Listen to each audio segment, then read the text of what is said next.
Hola a todos aquellos que escucháis y veis La Ventanita de Manuela y Manuel. Os traigo un poema infantil de mi autoría. Se titula Volemos.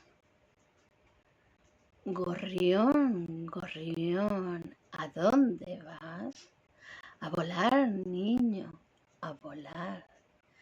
Quédate conmigo un poco más, feliz tu canto me hace, lindo de veras es.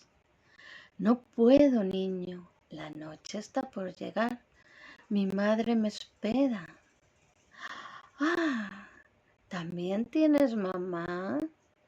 Claro, niño. Anda, marcha tú también ya. No puedo, mamá está enfadada. ¿Y eso? ¿Por qué? Tiré la leche en la mañana, grité y lloré en la tarde.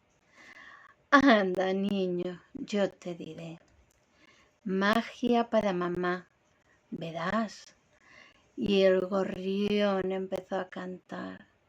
Mamá, te quiero yo mucho, aunque a veces sea malo. Creé el caos en nuestra vida.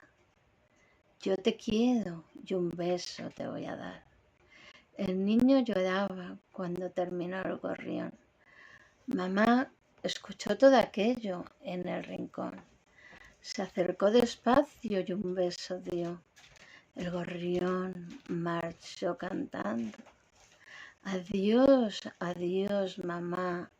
Ya se alegró. Ahora marcha tranquilo a ver a su mamá. La noche ya casi llega y sin un castigo tendrá.